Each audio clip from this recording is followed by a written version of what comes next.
good evening. You're either watching or listening to Redwood Wonk. I'm with David Frank. My name is Eric Kirk. We are talking national political news of the day. I think the biggest political news of interest to most of the listeners is the ongoing demonstrations going on campuses across the country. Big contrasts of what is happening from campus to campus. Different university administrators are taking different approaches to the demonstrations. You've got absolute crackdowns, or they're attempting to, in which they are having police storm the campuses, as in Columbia, and recently it happened the other night here at Cal Poly. We'll talk a little bit about that. Can't get into the weeds too much. I'm just grateful that nobody was injured the other night. Really want to have kudos to the faculty support who actually really had conversations with students and the police to make sure that that didn't happen. We'll talk about that another time. And to also give kudos to the administrations of Northwestern and Brown and other universities that have actually had conversations and dialogue with the students, and in which they've made concessions and avoided such confrontations, at least so far. And then in UCLA, really strange occurrences happening where you had pro-Israeli demonstrators and pro-Palestinian demonstrators in violent confrontations overnight last night that are really striking. Police finally got involved this morning. And it's just reaching a pitch. Meanwhile, the other day, a Jewish student of Columbia has sued the university for not providing a safe environment for Jewish students, actually suing on a number of bases, some of which actually are kind of legitimate. For instance, saying that the shutdown and going to a online schooling is in fact discriminatory against Jews because it denies them community. There's actually, I think, maybe something to that.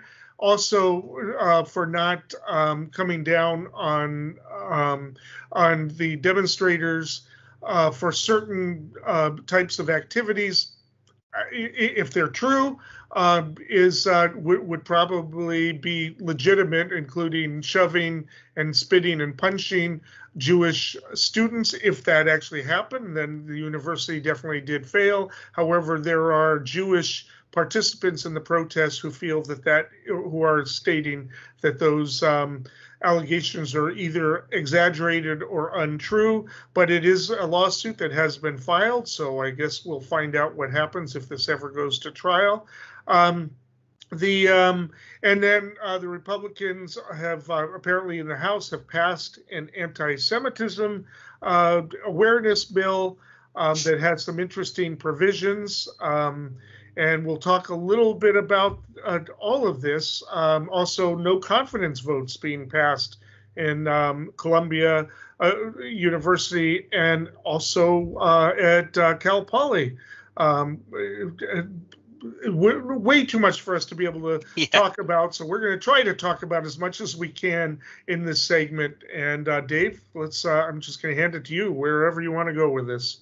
Right on. I think that the top line issue, the one that got the most attention recently, is Columbia University, and so we could talk a little bit about that, just because the approach from the university to bring in the police a little bit early last week, that led to resistance and increased resistance, but then the sort of fever pitch of calls for the university to do something more resulted in the New York City Police Department mobilizing to evacuate, remove all the protesters, basically, and that happened last night.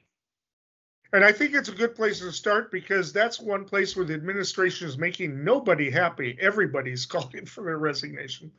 Yeah.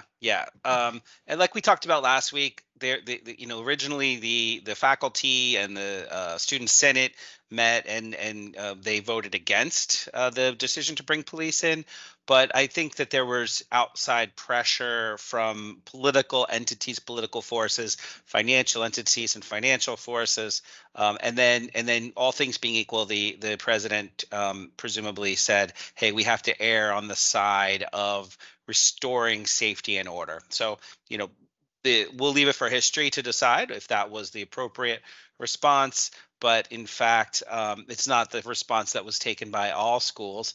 And in fact, Barnard College is affiliated with Columbia, and they had a vote, and their vote, 90% of the people voting, and I forget the body at that college, but it was, it's an important distinction between how Columbia handled it. 90% of the people voted that they would pursue a path towards divestiture. So they actually did engage protest on the merits, on the actual concepts of what was being pointed out. And there's a lot of kind of, smaller issues related to this. One of them is like, Mayor Adams, New York City Mayor Adams. He publicly said the schools need to be cleared. We can't allow our children to be radicalized. And he was insinuating that outside agitators infiltrated the campus and elevated it to basically like a national security situation. So I won't dwell on Columbia other than to say that I think it's going to serve as the example of potentially how not to address issues that as they elevate, that instead of fueling the fire, they could engage protesters a little bit more on the merits of what they're actually. These are students. I think I'll say one last thing about this before I hand it over to you.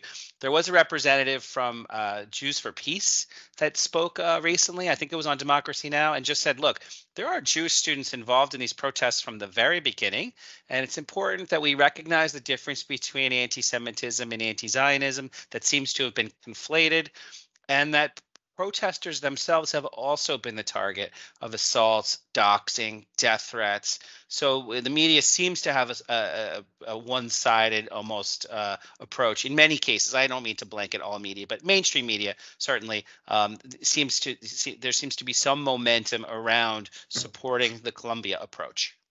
Yeah, I mean, and to be fair, again, it's a question of whether or not individuals, how representative they are. On the one hand, at Columbia, as well as Cal Poly, by the way, a Passover Seder's were held last Friday.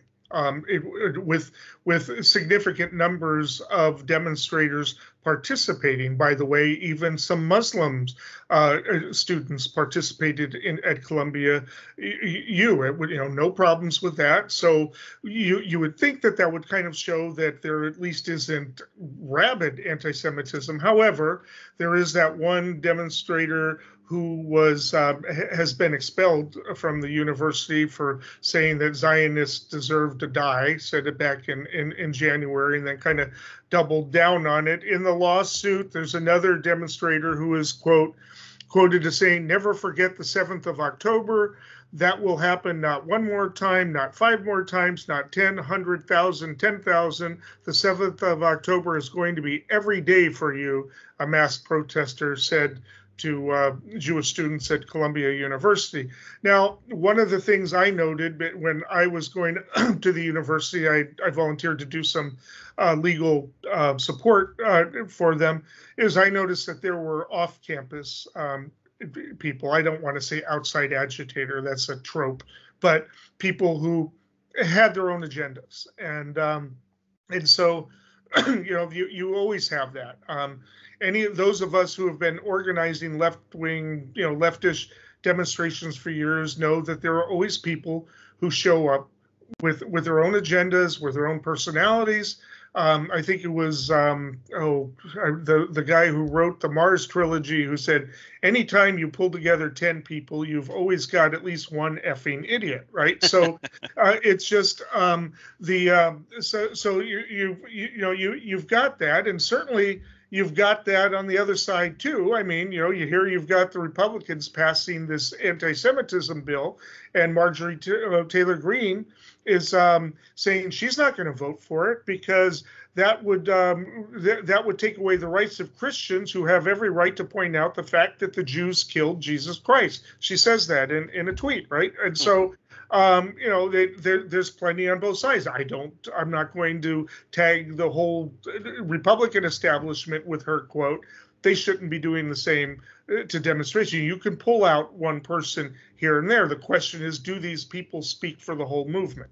And is the university, not cracking down? They kicked this one guy out of the school because his statements were way out of line. And what else can they do? You can't do it until they're said. If there is shoving of students who are because they're wearing Star of David, well, then that should be investigated and measures should be taken. But we will find out details of this lawsuit. We'll find out if maybe they were lax where they might not have been if it was other groups. We'll find out. But it should, unless it's organized. Now, the big question, and this is what I want to discuss on future shows or future other shows, is the statement from the river to the sea, Palestine will be free, is that inherently anti-Semitic because it's discussing genocide, the destruction of Israel and the removal of all Jewish people from that area? Well, there's different people who say it means different things. When I was up on the Cal Poly campus, a young woman told me, no, it doesn't exclude the possibility of the two-state solution. I wasn't able to get back to her to have a follow-up conversation. When I went back to that area, she was gone. I would like to know what that means, how that is. It sounds to me kind of like trying to explain how defund the police doesn't really mean defund the police, but it does tell me that at least this young woman, whether or not it's accurate or a really good slogan, it suggests to me that certainly her intentions are not anti-Semitic. So when she says it, that's not what she intends to say. Whether or not her chanting it would generate fear in a Jewish person listening to her chanting it, it's a very complex discussion that we need to have about this.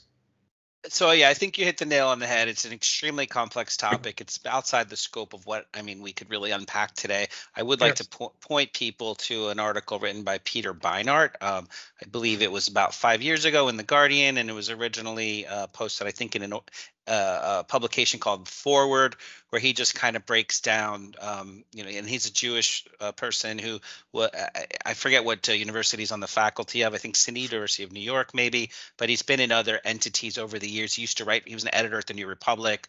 I think he was also, among other places. But anyway, he's a very thoughtful person on this topic, and he just kind of spells it out that it's a complicated history, but it's understandable if people are willing to listen and engage on the ideas. So I'm going to put a pin in that one, hopefully, for our purposes today. I know there's a lot for us to cover. A couple things, you mentioned, Brown University, Northwestern University. I'll just say really quickly, Brown University, what they met with the protesters and they said, okay, what's your big priority here? And they said, we want, our university with our dollars. We don't want it to go to fund potentially war crimes, potentially other, people call it genocide. People call it the war, the industrial war complex. Whatever your critique is, Brown said, okay, we'll put it on the calendar to talk about. We'll give you a fair hearing on this concept. Maybe our university will divest. And that's actually, that was a de-escalation enough for them to stop protesting. That's another topic to talk about, but I think that's right. Emblematic of what engaging with protest can accomplish. Also, Northwestern, what they said is, okay, look, we want to make sure you guys are safe. So you can continue protesting through all this whole month of May, but it has to be students. It has to be people that have a tie to the university. Otherwise, you're not welcome here. And you have to come to us if you want to use disruptive devices like loudspeakers and things of that nature, because that can take away from the climate of thoughtful engagement. And so they just did what they could do to de-escalate and give a place for free speech, but also give a place for engagement. So again, that's another non-police invasion approach. But I'll say one last thing, and then maybe I'll kick it over to you again. Maybe we can wrap up by talking about the lawsuit that is at Columbia, just because of the nature of that. I know we just have 2 minutes, so maybe not. Maybe that'll be another day. But I think it's worth stating at this point. Cal Poly Humboldt, what we experienced here in our community, I thought was incredibly admirable. We got national attention in the New York Times that this was one of the most entrenched protests in the country. But if you listen to the KMUD, mad props to KMUD, news public affairs editor Lauren Schmidt, her piece that aired yesterday on the radio. It was extremely thoughtful. She talked to, all sides were fairly represented. It was comprehensive. The resolution was ultimately peaceful and respectful. And there is a mechanism for future resolution of student concerns still on the horizon. We're not really sure what's going to happen. The university, maybe didn't handle it as great as they could, but all things being equal, the police were respectful. There was no violence. The last 25 people left in the building that ended up getting arrested was a mix of students and non-students, but all things being equal, it was really leading by example our community. And I know we're just down to a minute, so I'll let you wrap up. They weren't even in the building. There was a faculty member there who convinced the students to actually just go out into a plaza and be in a circle where some of them were carried off, some of them walked, but they just sang and did their protest. The faculty support of these students, and this faculty member ended up being arrested just because he was there. But I have to say the faculty members did a really good job of really giving a sense of perspective to the students about what they can accomplish through these demonstrations, what they had already accomplished, and what they stood to accomplish by what they were resisting and the long game and the rest. I mean, I'm really amazed at what they did. Anyway, we have a lot that we'll be talking about, but we'll be doing it on other shows and the like, but and we barely scratch the surface. The surface. The Mueller report, I wish, covered the oranges, how it started. In the failing New York Times by an anonymous, gutless coward. They sacrifice every day for the furniture, future of their children. I know words. I have the best words. Yosemites. Voter ID to buy a loaf of bread. The Democrats. Oh, there was a mosquito. I don't want mosquitoes around me. I'm a very stable genius. Disinfectant that knocks it out in 1 minute. And is there a way we can do something like that by injection? I tested positively toward negative, right? People are flushing toilets 10 times, 15 times, as opposed to once. Turn on the sink, the water comes up. No, get those lights off! Off! Remember the dishwasher, you press it, boom, there'd be like an explosion. One of the wettest we've ever seen from the standpoint of water. United States. Okay, we have an ongoing trial in New York City. It is the first of the Trump criminal trials. We've talked about it. The prosecutor is currently putting together a case. The testimony itself hasn't been that exciting yet. We haven't seen Stormy Daniels or Cohen, the more interesting confrontations coming up. Basically, the prosecution has brought in a bunch of witnesses. The one who's been on longest was Mr. Pecker of the National Enquirer, who testified extensively as to the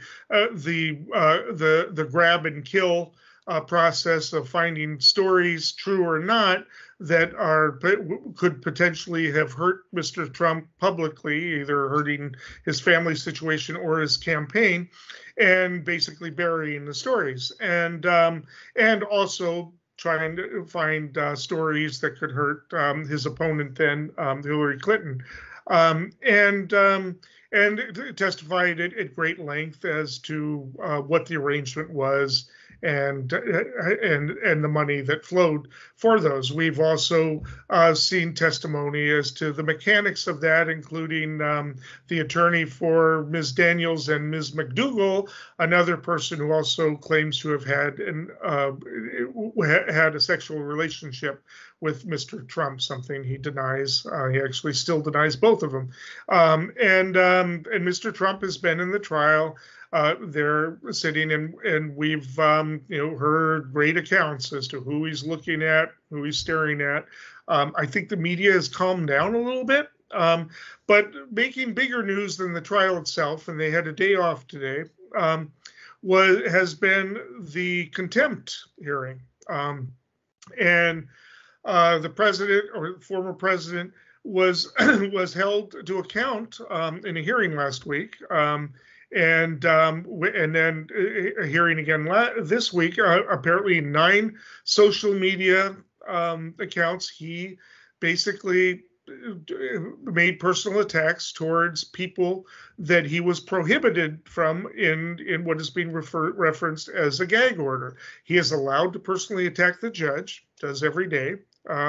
Calls him crooked and the rest. He's allowed to attack Biden or anybody else. He's allowed to attack the prosecutor, Bragg.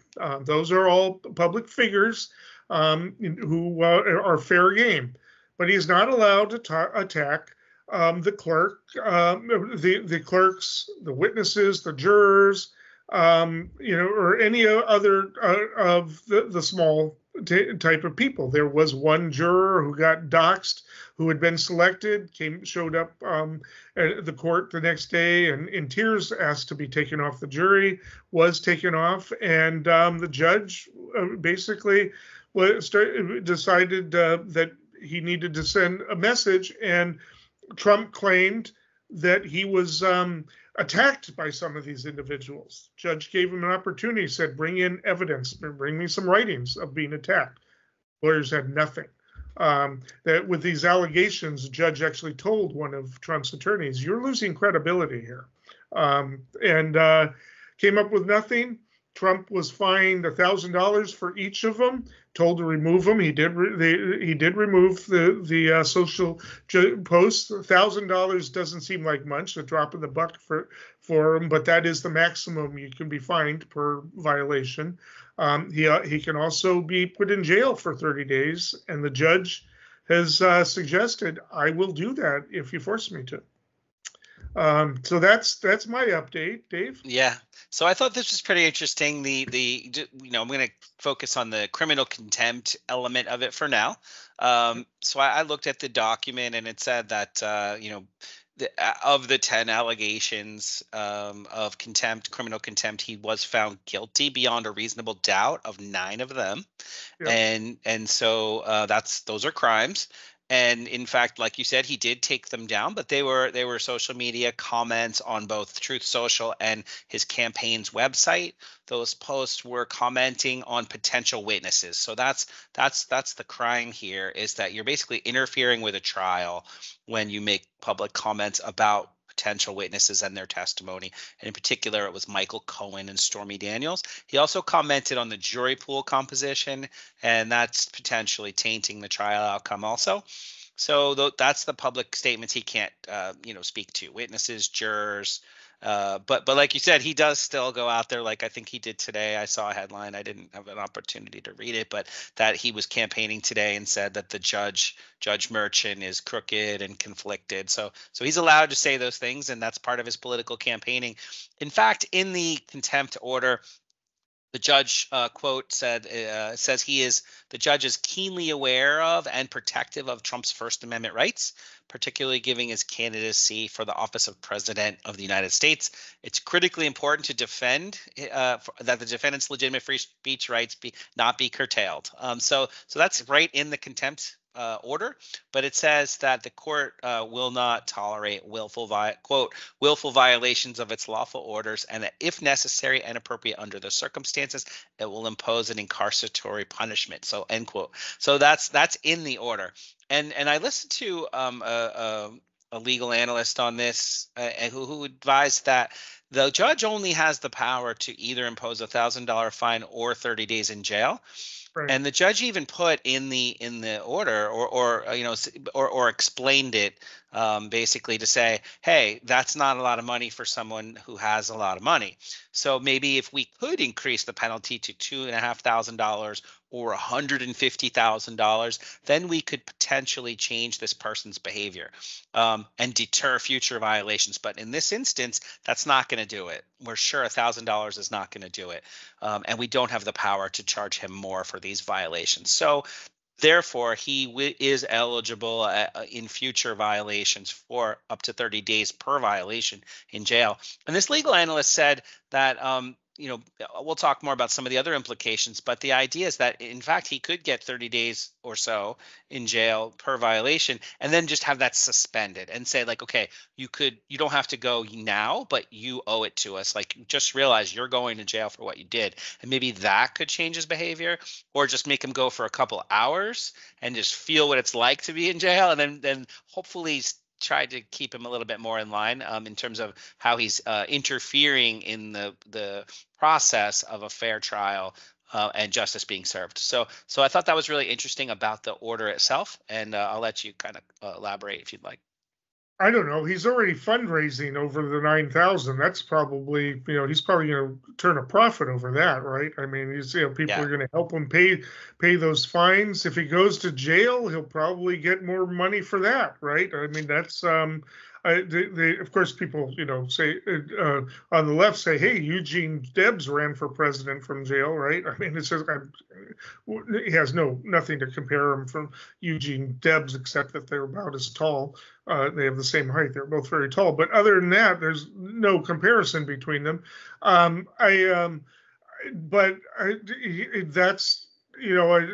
going to jail, I don't think it would intimidate him. I think that would just feed into his ego. I don't know. We'll see. Although, curiously enough, he did remove those posts. He didn't dare.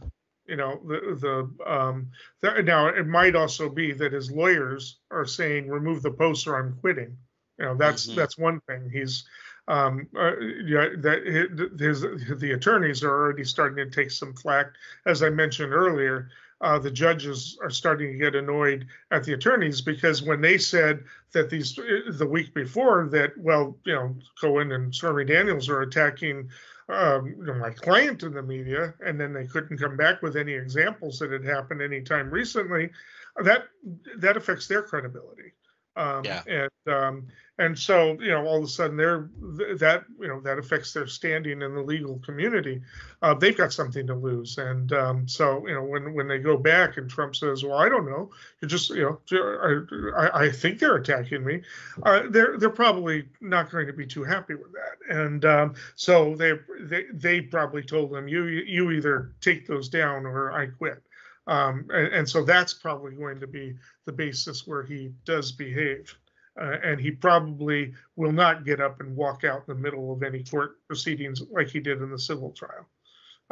He did that because it was a woman attorney, I think. I don't think he'll do it with a male attorney. And I don't think he'll do it in a criminal proceeding. And that also resulted in an $83 million judgment against him. Right. Maybe think twice now. Yeah, I didn't even mention that part.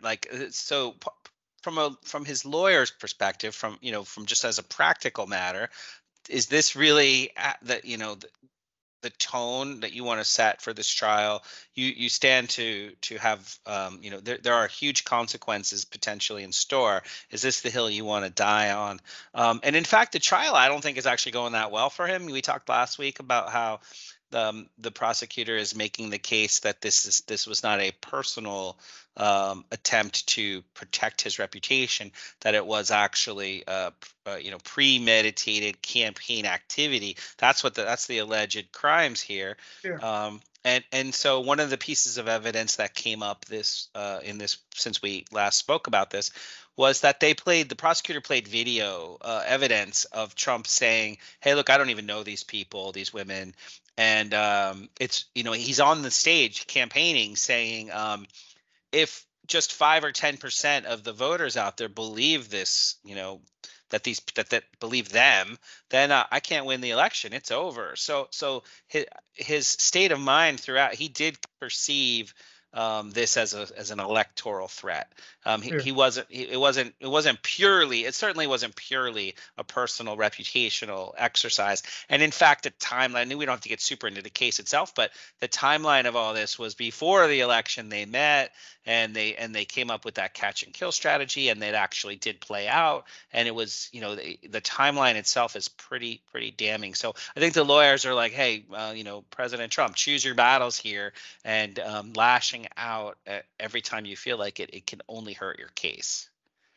I agree. Now, this, of course, is, I've been trying to read, why a lot of attorneys are skeptical of the case, but I started to read some of those articles, and I haven't found one who says, oh no, this case will fail. They are saying it should have been dismissed because, well, it's just not a serious enough crime to hold somebody like Donald Trump on trial. And it's going to anger half of the population. I'm like, come on, counselor, give me a legal reason. So far you're telling me that it should be dismissed because it's Donald Trump, not because of a legal basis. Right. And that's kind of scary, that they're making this argument. It's playing right into the whole thing. But they all seem to agree that this is a pretty good case. And in fact, other people are saying this should be a slam dunk. This shouldn't even, we probably shouldn't even have trial. This should have been a plea bargain. If this was a normal situation, but instead, what you want is you want to have a trial with Trump daily saying that it's a crooked judge, a jury that's from New York City, they hate him there, he can't get a fair trial, he can't get justice. And, hopefully the Supreme Court will turn it around and it won't even get to the Supreme Court before the election. So that's the game. And then if he can be president, I don't know what he does to this case. It's a state, prosecution. It's really kind of a mystery. As to what he's going to do. He wants to make it go, and this is why he was absolutely frustrated that this case was going forward. But it's also, most people don't understand this case. But you talk to most people, and they think it's because he paid Stormy Daniels hush money for to keep her quiet for having an affair. There's nothing illegal about that. That's not what's illegal. But most people don't understand that. It's for filing false papers with the government. Well, then some lawyers are saying, well, it's not fraud if he's not stealing money. It's like, no, yes, it is. I mean, it's just, and it's hard to believe there are attorneys willing to put that into print. It boggles the mind. But we'll see. I just wish the media was a little bit more clear as to what this case was about, but it's not easy to explain. No, it's not. And I think just calling it the hush money case is a little bit of a distraction from the underlying issue too. So Eric, there's one more thing. I know we're in the final minutes here, a couple minutes left, but I this other issue came up from the legal analyst that I just want to bounce off you real quickly. He said that Trump is now in violation of his pretrial release agreements for all of the other cases. And any of the pretrial releases are eligible for revocation of his release based on the finding of criminal activity. His criminal contempt itself violates the terms and conditions. And so that therefore they have occurred. And what are your thoughts on that real quickly in the minute or so we have left? I hadn't even thought about that. Yes, when you're cited and released, you're supposed to obey all laws. Wow. It's a new twist, right? I hadn't thought of it either. Sorry to put you on the spot like that. Yeah, no, I mean, technically speaking, he's in violation of laws. I I mean, it's up to the prosecutions in those cases to move forward on that. We know that the federal prosecutions are before the Supreme Court. Is there a stay on them at this point? I don't think so. And certainly Fannie Willis's case down in Georgia isn't. I wonder. Yeah. That's a really interesting question. Yeah. I'm going to have to research that. Does contempt count? I guess. Right. Yeah. It is a crime, although it's. It's not a no. Obey all laws. You've got a court order. It's a law that you're supposed to follow a court order, and you broke it. To be continued. Okay.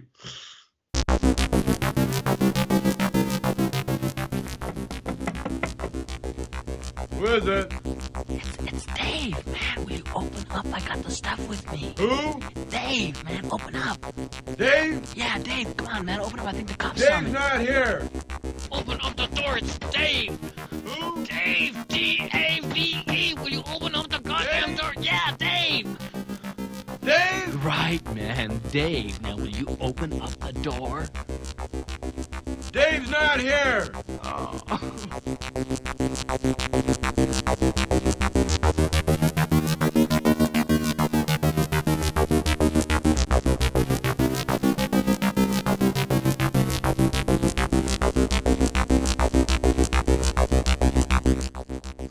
So this is the moment that pot industry people have been waiting for years. We'll see if this actually happens, and we'll see as to whether or not President Biden actually has the authority to do this. There's some questions about that.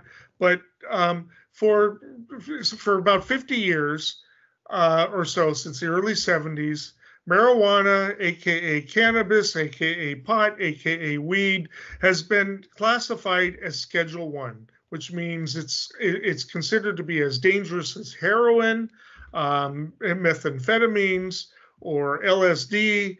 It is considered to have no medicinal value, according to as recognized by federal law. Cocaine is not there. We actually have medical use of cocaine. I was actually given cocaine for my deviated septum surgery, only surgery I've ever had. They put it on solution. So we have medical cocaine, but we do not have medical marijuana federally recognized.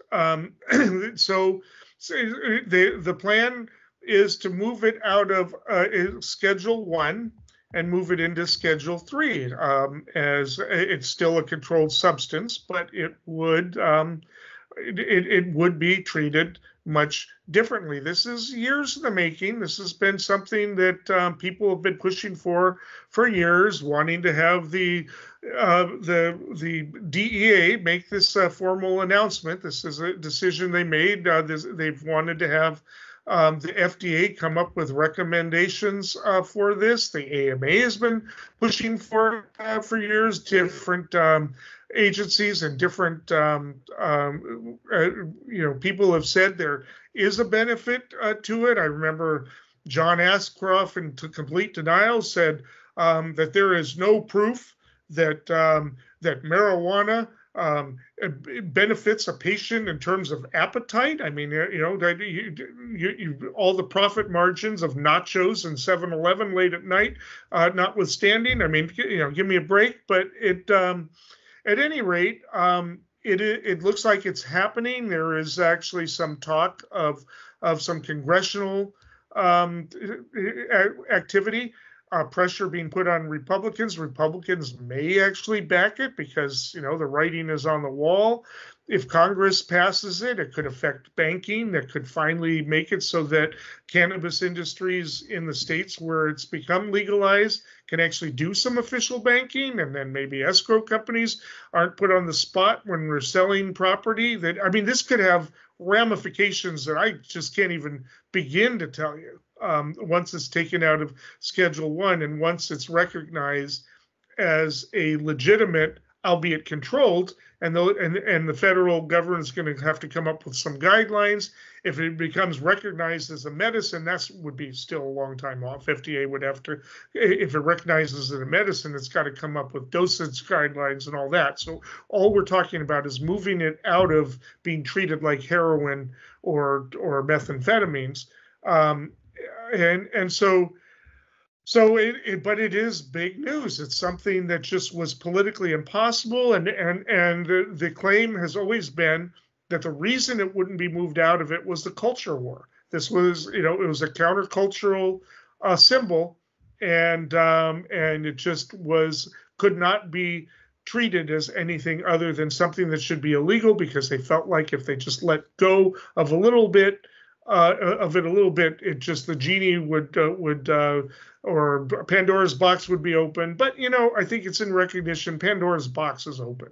I mean, the industry is all over, so maybe it's time for the federal government to start catching up to the reality on the ground. There's so much to say on this, and I know that there are plenty of people locally that would have commentary on this. Dave, what are your thoughts? Yeah, so thank you for setting it up like that.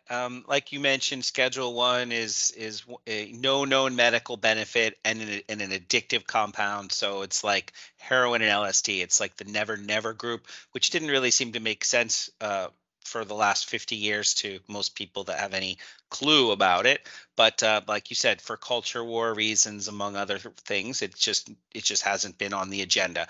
But when President Biden was running for office, he did mention that we did need to address this. So it was a campaign promise. Our California's own Secretary of Health and Human Services, Javier Becerra, he talked about supporting it, and he worked this concept through the channels within his department. And so I think the FDA and one other body have already reviewed it, and kind of this was their recommendation, but they couldn't, because there is a known medical benefit, and more research is a appropriate way for the government to structure the legal classification. Like you said, it's the idea was to move it to a class 3 drug, which is loosely regulated, something like Tylenol with codeine or ketamine, things that you don't just throw around codeine lightly, you don't throw around ketamine lightly, you regulate it, but you acknowledge the medical benefit. The law did not do that before.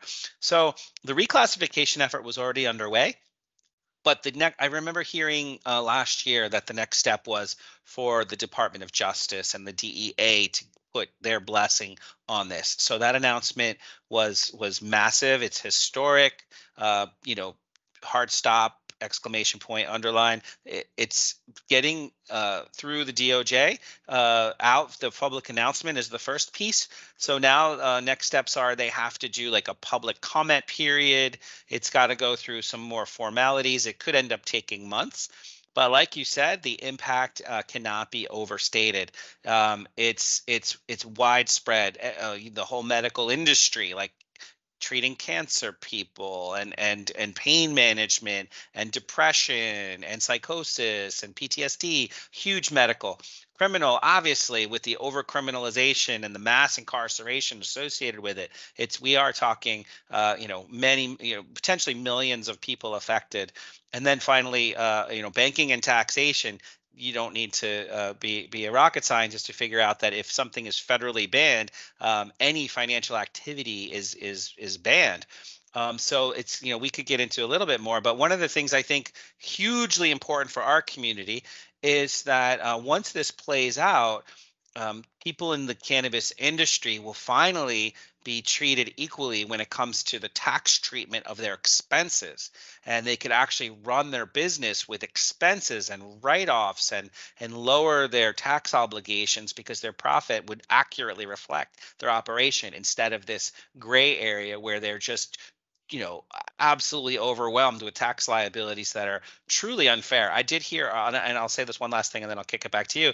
I did hear our county board of supervisors, it came up in one of the meetings a couple of years ago when the cannabis farmers in our community couldn't afford the taxes, and they suspended tax payments because the regulatory structures just doesn't match the markets in a climate of market collapse, which we are experiencing here, which is a separate issue. But just so you know, cannabis farmers can't afford their taxes for lots of reasons. So one of the supervisors proposed, why don't we just let them write off their expenses and treat them like any other agricultural entity? That would help them with their tax liability. And so finally, that's coming to fruition. And I'll kick it over to you, and then you let me know if any of that kind of triggers any thoughts about the impact. Yeah, well, that's actually a good segue, because in this article I'm reading, Kevin Sabet, president and CEO of Smart Approaches to Marijuana and a former Obama administration advisor, said that the decision to reclassify marijuana is the result of a politicized process, arguing that it will be devastating for American kids who will be bombarded with attractive advertising and the promotion of kid-friendly pot products. Now, that's way off. I mean, we're way at the initial stages here. So that's culture war stuff. Yeah, that could be regulated, by the way. They can't do it with tobacco, so why do they think it'll happen with pot? But he goes on to say, the only winner here is the marijuana industry, who will receive a new tax break. Well, not a new tax break, a tax break, and thus widen their profit margins. They're not really making that much, but okay.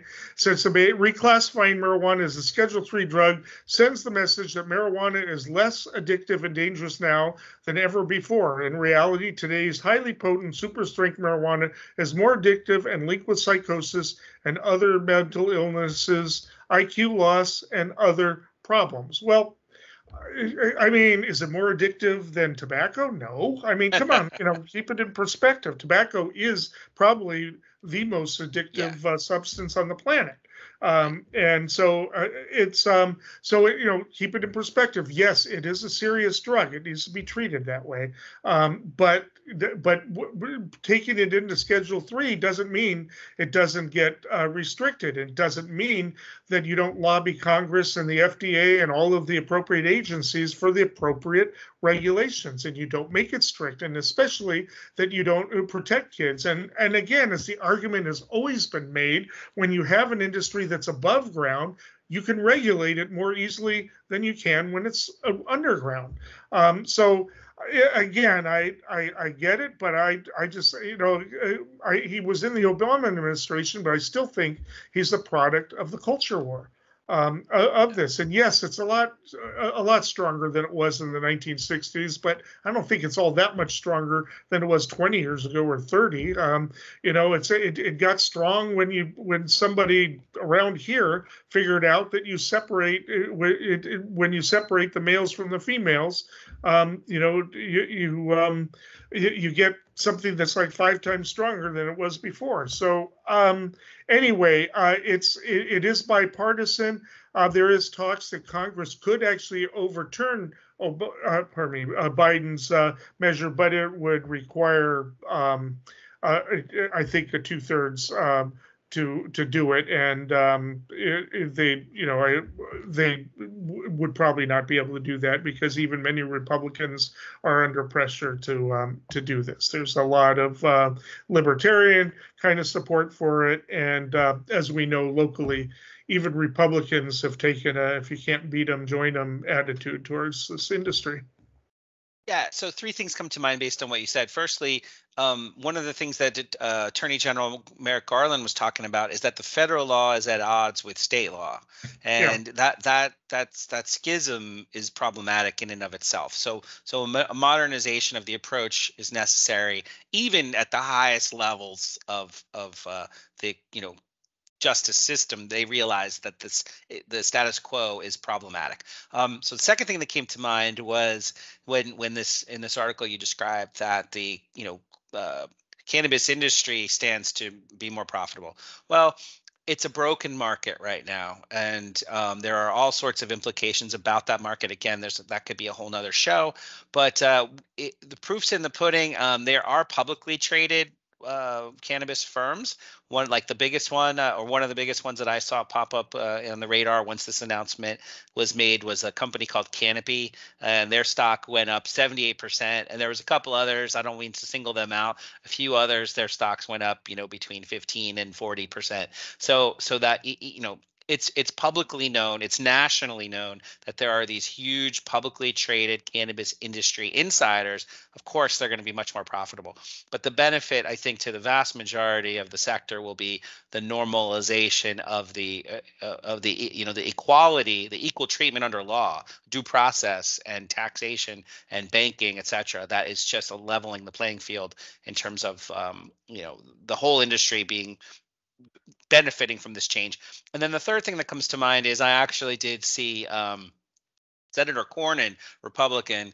They're already talking about attaching a cannabis banking bill to the must-pass any of the must-pass bills between now and November, between now and the end of the legislative term. One of them is called the Cornyn. Yeah, but what he said, he said we're not going to attach it to the FAA, the Federal Aviation Act reauthorization. In other words, it's not going to go on the very next thing that we do. So Right. so that's not so much of a line in the sand to say, hey, we're not railroading through a federal cannabis banking bill. That's not exactly a protest, a sign of protest. That's just a way to, because he's from Texas, right? So they have to moderate the message with the base a little bit. And so those are the three things that came to mind based on what you said. I'm sure we're going to be covering a lot more of this, but I'll let you get some final thoughts. I mean, and the impacts on even the local economy could be profound. I mean, it would take a lot of burdens off.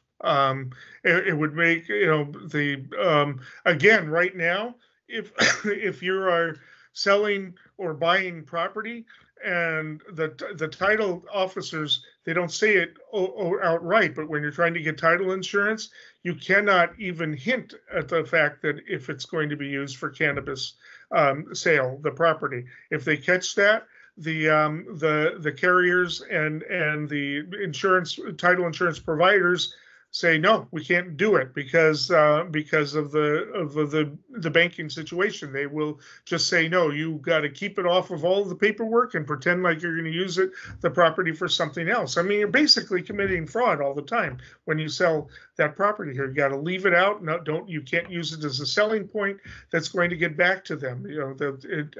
Sometimes they'll be nice enough to say, oh, do you mean farming? Or something like that. You got to keep it out. If they can, if this passes, they won't have to do that. You'll get and you'll be able to sell property at its real value and advertise at its real value. You'll be able to get funding for it and financing. And maybe some of these businesses will actually have a better time surviving, and this could have a real boost. And people sell this stuff to people who want to buy it, and maybe it'll correct some of the economy so that we can actually find the real true market price, because there'll be stability on it. I mean, it's just, but I just can't even emphasize what the impact can be. I overemphasize. It's massively historic for our community, especially. Eeny, meeny, chili, beany. The spirits are about to speak. Are they friendly spirits? Friendly? Just listen. This brings us to predictions. Dave, what do you have? My prediction this week references the overall state of the economy, which is often the self-reported most important issue for voters. And so recently, economics professor and New York Times columnist Paul Krugman made the case that the economy is unexpectedly more like the late 1990s boom time than anyone has anticipated. And to keep it as simple as possible, I'll just give you 5 quick bullet points. Interest rates are historically moderate. Unemployment is at a near record low. Industrial investment is high, around 2.5 times above the 10-year trend. Working age population is still rising, increasing demand for goods and services. And most importantly, inflation has moderated to slightly above the Fed's target rate. So taken together, the fundamentals of the economy are actually pointing to near-term stability and prosperity. So my prediction is that if this trend continues through the election in November, it will provide a badly needed boost to President Biden's reelection prospects, strong enough to overcome his current deficit in the polls. If voters ever agree with Krugman. Right.